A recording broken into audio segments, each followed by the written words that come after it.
Good morning, all of you, and thank you, Secretary. That was a wonderful speech. You covered so much in about just over 30 minutes. You touched upon many areas, from technology to strategy to terrorism to diversity, and I think we can have like an IIT session, but that'll take a couple of hours. We have limited time. So first of all, the rules. The rules, I will start this conversation, maybe with a question or a question and a half, and then all of you are welcome to join in. Raise your hand, and somebody will come to you with a microphone. I will tell you a secret. I know there are many journalists here. I've been told not to give you any questions, right? That's not true. That's not true, but I would prefer questions from students, because that's what the secretary would prefer, and journalists get their chances anyway. So please feel free, ask questions about anything, and please keep them very short, because we have limited time. The shorter your questions, the longer the answer we can expect to get, and we can get more questions in. Now, I don't have to summarize the Secretary's talk. Thank you very much for coming to IIT in my neighborhood, which is not a coincidence, because I think they figured that I was the best person to ask to come to this, because the Americans knew the weather, right? So at least I could walk across if I needed to, because I live in a neighborhood where the market I knew I'd have an audience of one. I live in a neighborhood where a barber shop offers 20% discount to IIT students. Not much use to me anyway. So thank you very much for being here. You talked about many things that we worry about, and many things we worry about jointly. You also talked about mistakes that we all make, and you said some of the mistakes have been beauties. So the big concern, which could be a shared concern between America and India, how much do we worry about the most beauteous of all beautiful mistakes that America might commit later this year by electing Donald Trump?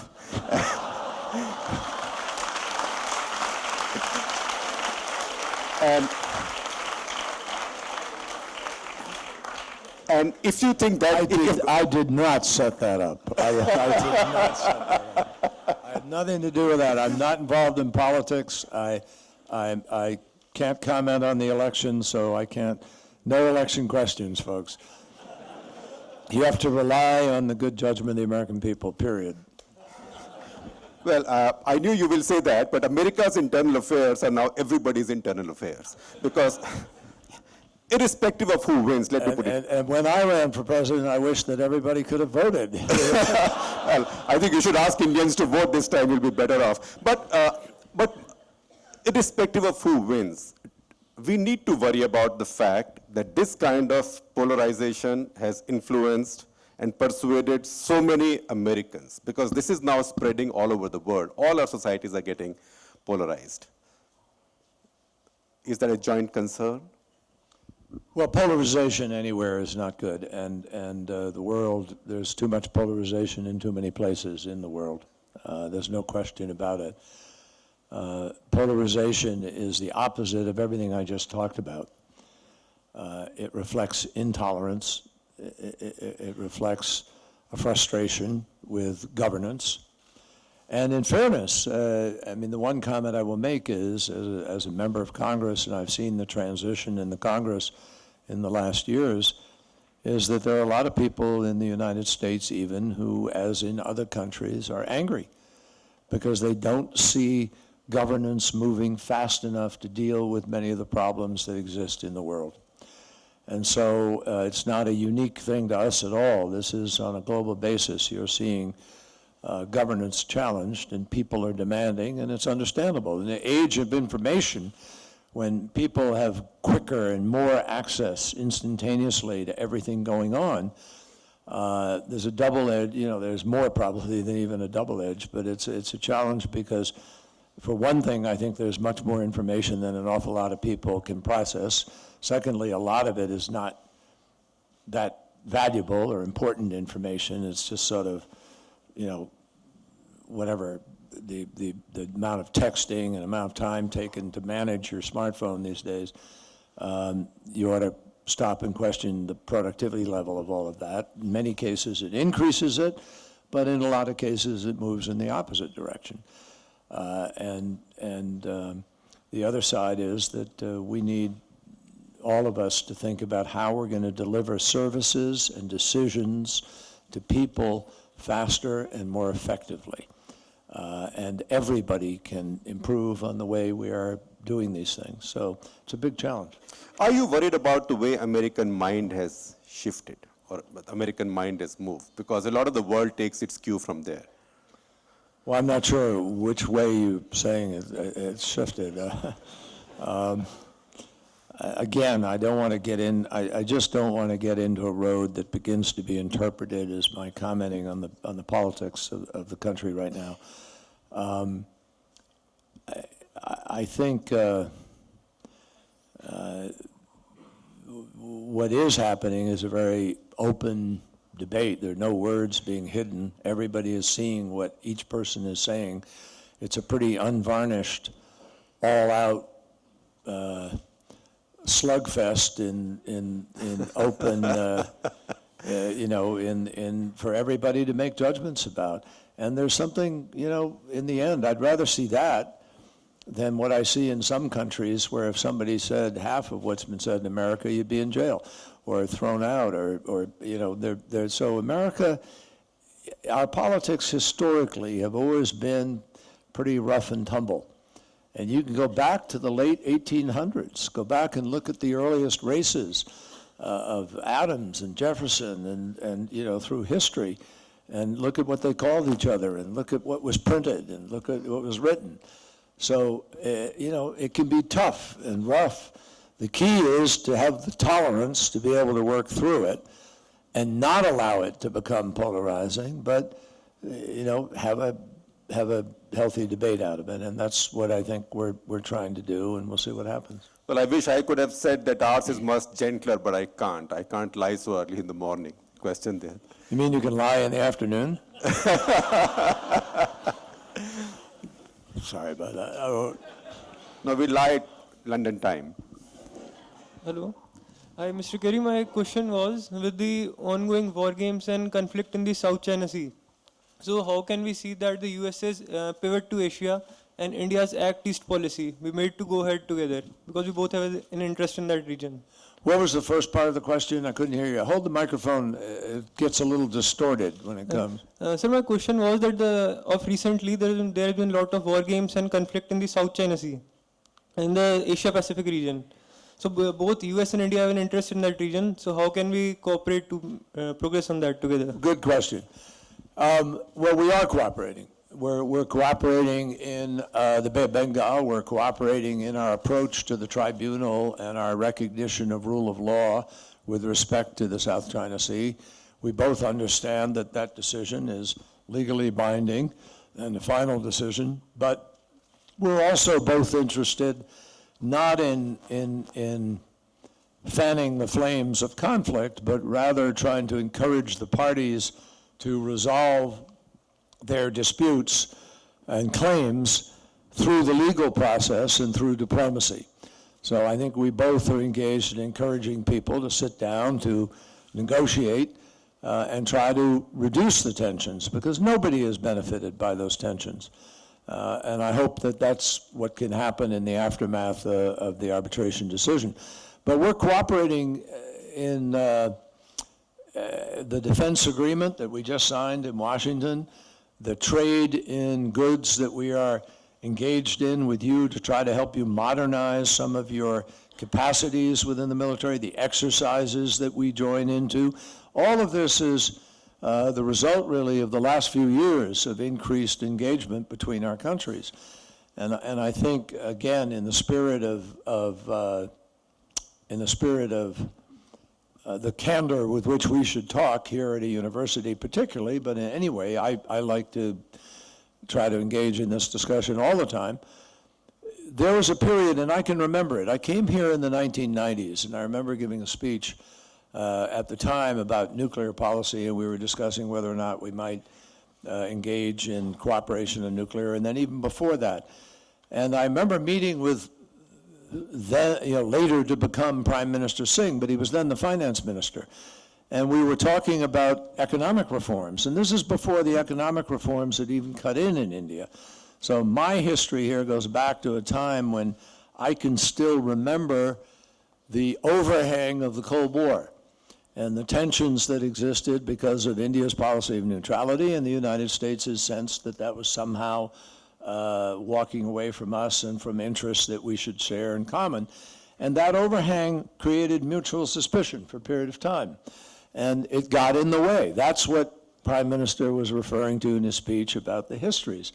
So I must tell you, the conversation we had yesterday with your officials was completely devoid of any residual impact of that kind of attitude or sense.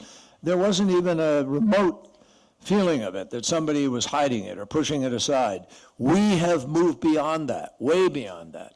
And that, I think, is a very, very important benchmark with respect to the relationship that we can now develop going forward in these 70 different initiatives, 40 different task forces that are working together between our countries. And out of the research that we do between our universities, out of our exchange students and so forth, will come a deeper and deeper understanding, but also, I hope, some new partnerships in entrepreneurial activity, in solutions to problems that we face. You'd also just mention your name and what you do, what class you are in. If you're Okay, sir. studying So it. I am Deepika Deshwal from Delhi University. I am pursuing PhD from there. Yesterday I got able to take admission from there. It's my first day, sir, in PhD. So I want to ask one question from you. What are the ways to enforce Pakistan to desist from terrorism in India, Balochistan and Afghanistan? And how we can amicably resolve this with the help of India and America? Well, we're working on it. It's a very good question, and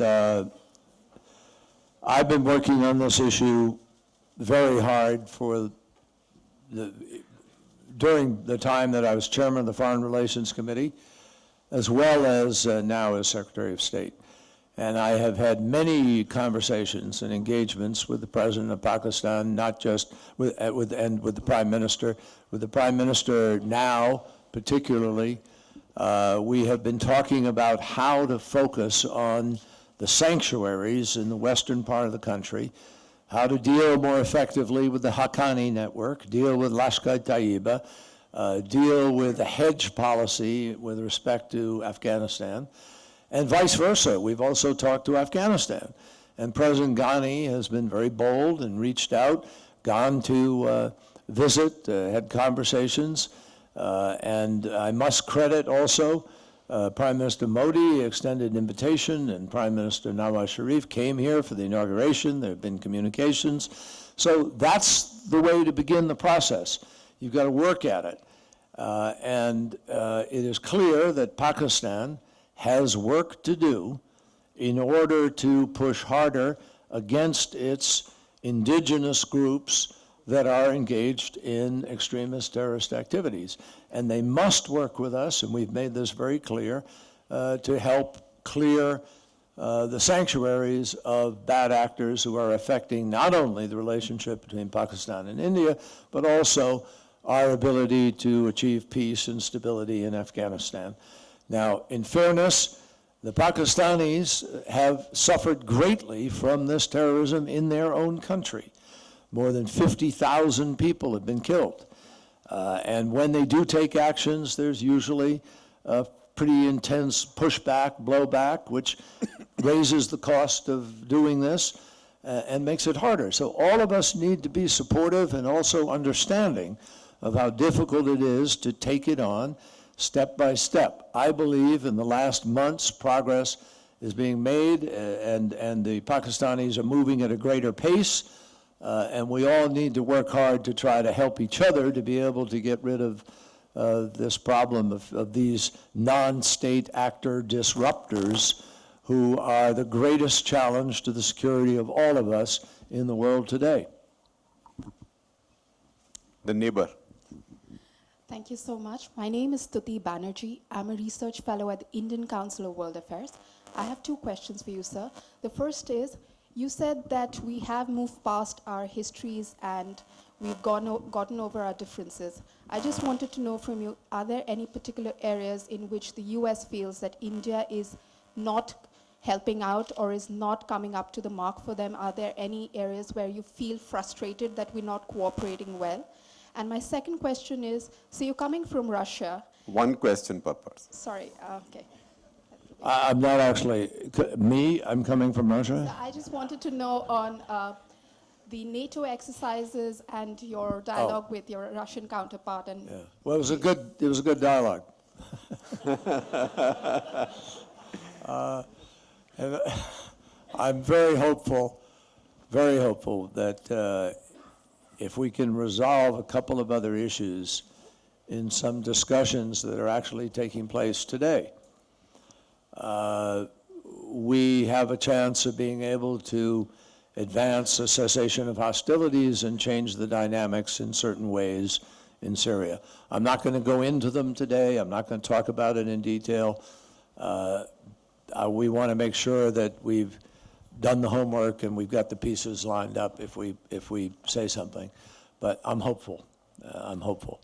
With respect to India, we're working so positively on so many things that it's really hard to find something where we say, well, India isn't engaged or moving. I think there are two things I would mention where I can hope India really will move faster, will be able to move faster. It's not that they're not trying. It's just I would love to see it be able to move faster. One is in the move away from coal, to be able to change the mix of energy. And unfortunately, India right now is the only country in the world that will be increasing coal use, not decreasing it, because of the current energy challenge you face. Now, in fairness, again, your minister is very capable, extremely thoughtful, very seized by this challenge. He doesn't want to be increasing, but he finds that the cost of some of the alternatives is very difficult, and that's a burden that falls on us. We need to help, and we will help with the world to try to help with the capital costs so that people can make better choices. And we need to work at this together.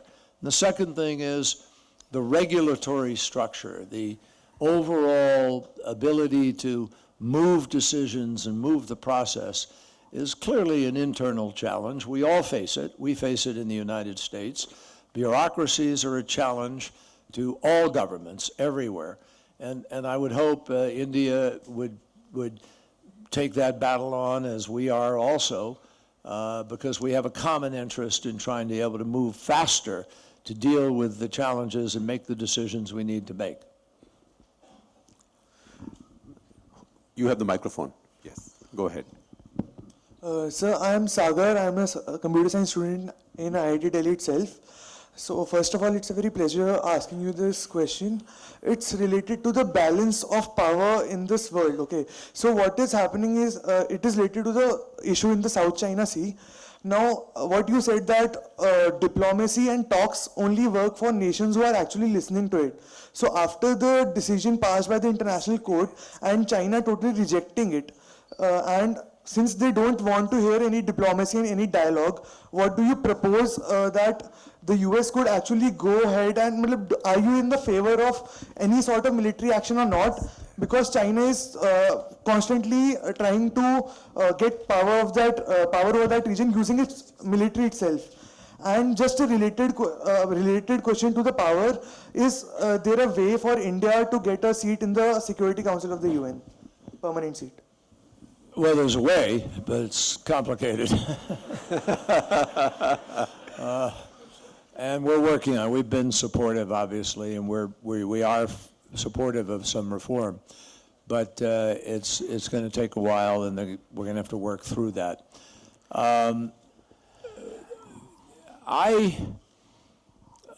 China did reject the process publicly, yes. But China has also said that it would like to see a bilateral negotiation or a negotiated resolution, and has indicated a willingness to engage. I think the Philippines sent an emissary to China to talk about the issue recently, and I was in China recently. We talked about it, and they indicated that they're prepared to sit down and have these negotiations. Now, in addition, there's no military solution to this.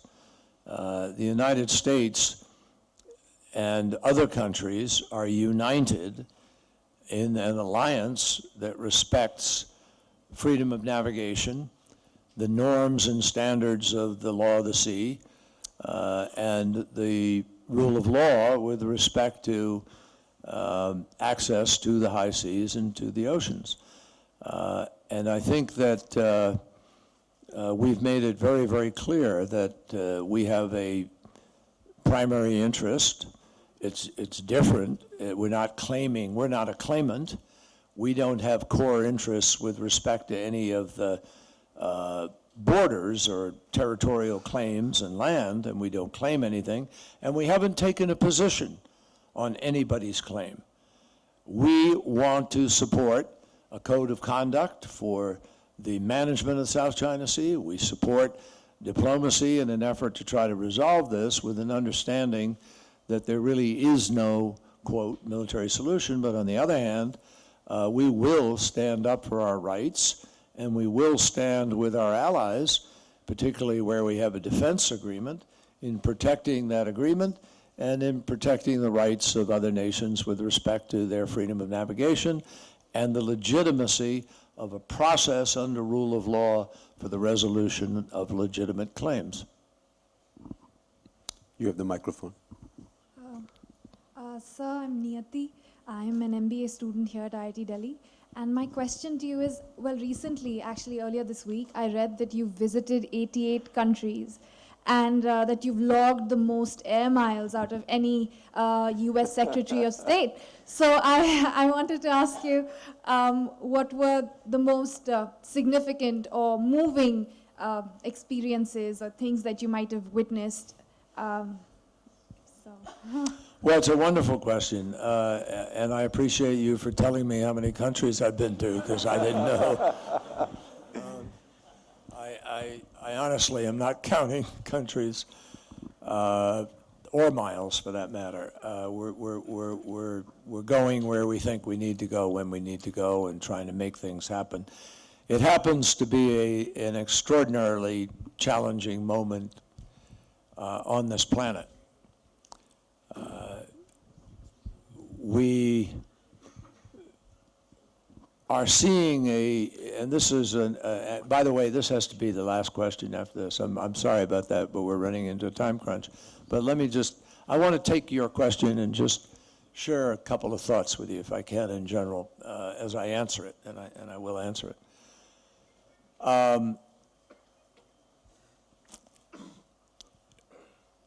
The world is moving in a profoundly transformative way because of a lot of things.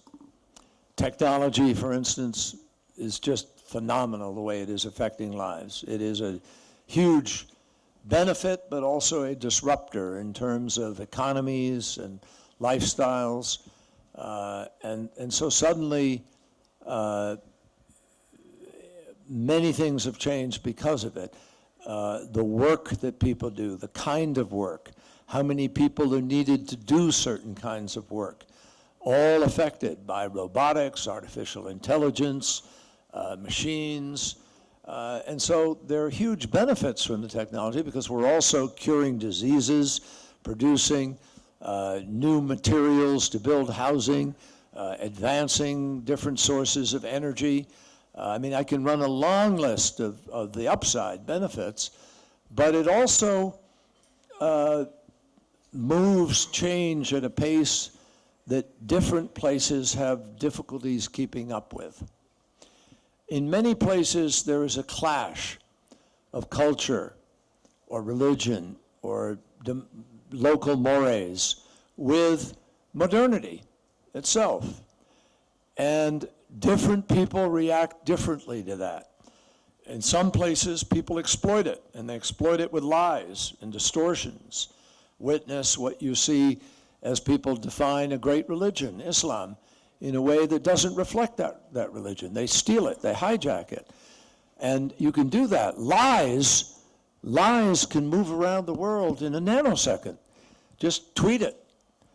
And boom, everybody's got a new fact that's not a fact at all. And there's a famous saying, I think it was President John Adams who said, everybody's entitled to their own opinion, but you're not entitled to your own facts. And unfortunately, we're living in a world where even science is getting pushed aside at times and not properly and adequately respected. So this transformation is carrying with it many challenges. And the multiplicity of the media. I mean, look up there. There's an array of cameras up there which have an ability to transmit, all over the world in different ways, and people will take from these things, and many times what they want to. And so, governing is harder. It is harder today to build consensus around an issue than it used to be. When I was growing up in America, back in a time when we actually had to hide under our desks to practice surviving a nuclear war. I mean, that's what we did in school. But we also had only 4 major television stations in the United States. So when I was a college student, the President of the United States, somebody from the press office would call the media, 1 or 2 networks, and say the President wants to talk to the nation tonight. They'd block out a half hour, and that was it. Everybody watched it because you had ABC, CBS, and NBC and public television, I think, if I'm correct back then. And so the next day at work, everybody would go to work and be talking around the water cooler or the coffee station or at the, boy, did you hear what the President said last night? What do you think about, what's happening in Vietnam or what's happening here or wherever? You'd have a conversation about it. That doesn't happen today. I mean, if a president wants to talk to the nation, he or she has to go out and fight to find all kinds of different venues, which is why the President of the United States goes on The View and goes on David Letterman and goes on The Night Show and goes on whatever, in order to be able to talk to people in segments. And it takes a lot longer to build it up, and you still have trouble getting people to be able to assimilate and process facts. So governing is harder, and it's true everywhere that governing is harder. And so when you say to me, what have I seen? I've seen this remarkable transformation taking place around the world. Now, I see the glass half full. I really do. Not because I'm Secretary of State and I'm sitting in front of you and be a nice thing for me to make you feel good. I see it half full. I see incredible positive changes taking place. Hundreds of millions of people being brought in from poverty into a rising, maybe not quite the middle class yet, but rising into the middle class. More and more people traveling around the world, more and more students studying in other countries and coming back to their nations and bringing different views, diseases being cured. We are on the brink of being able to have the first generation in Africa born free of AIDS because of what we have done with the PEPFAR and with our research and efforts to build health capacity. Look at what we did with Ebola. It was predicted that 1 million people were going to die by Christmas of last year. But no, nations came together, including India and China and Japan and others, France, Britain, and we worked together, and that never happened. We managed to curb the disease. You look at what we're doing countering terrorism around the world today. It may not seem that way because we see a suicide vest explosion and we see 80 people killed or 100 killed in an event. But the fact is that we are living in a century in which far, far fewer people are being killed in violence and in war than were killed in the last century. And just think about that. Russia alone lost 30 million people in the course of World War II, and you look at 6 million Jews cruelly exterminated in the course of the Holocaust, and you run these massive numbers of deaths. World War I, an entire generation lost in Europe and so forth. So we have to look at this and say, we're making progress. We understand what infrastructure can do. We understand how we, if we make the right choices, can build ways for people to get from here to there faster and better and easier and more comfortably. We can sell goods all over the world. It is changing. And the truth is, there are still tens of millions of people, hundreds of millions of people to be brought in from poverty. Houses to be built, hospitals to be built, doctors to be created, unbelievable amounts of construction to build the infrastructure that brings Africa and South Asia and various parts of the world into modernity. And as we do that, if we do it in a context of freedom of choice and greater education and people being able to make choices for themselves and have the freedom to govern, and governance gets better, believe me, we're going to solve these problems. So I see things moving in that direction despite the hurdles and the problems and the challenges along the way. And nobody ever said it was going to be easy. But we're making progress, no question in my mind. And I've seen, you asked me what some of the most moving things I've seen are kids in a refugee camp in Jordan who are refugees from Syria, sitting at a desk, given a computer, working at that computer, struggling and saying, I want to be a doctor. And being able to say that without ever having been inside of a hospital or seen anything that remotely said it. Dreams being lived out. That's what life is about.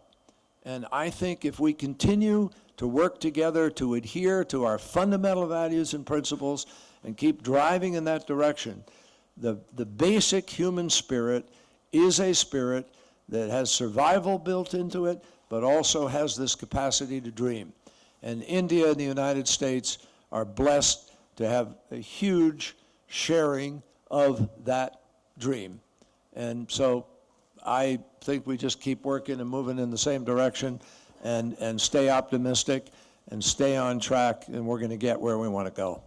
All right? Thank you all very, very much. Great to be with you. Well, in fact, I was slipped a piece of paper saying we can allow one more question if you can. That's it?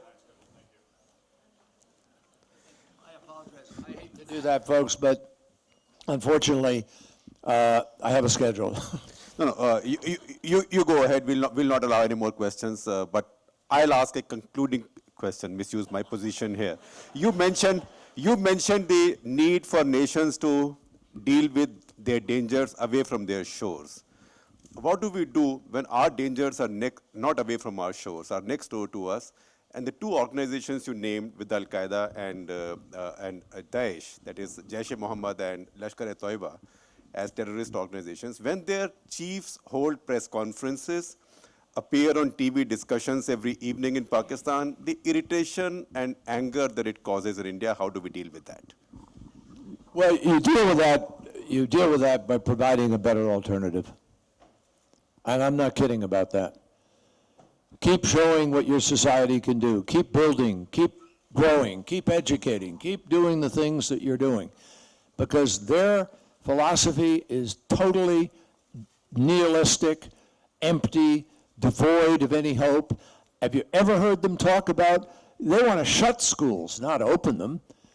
They want to not allow you to think, not invite you to think. So this is not that hard. You've just got to, go out there and do the things I talked about making your society work better. Move your economy.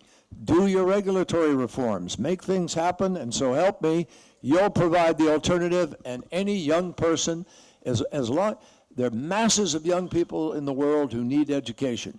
And if we will focus on the people who need the education and provide opportunity and make our economies work to their full potential, these people will become the detritus of history. And that's what we have to make them. Thank you. Thank you very much, Secretary.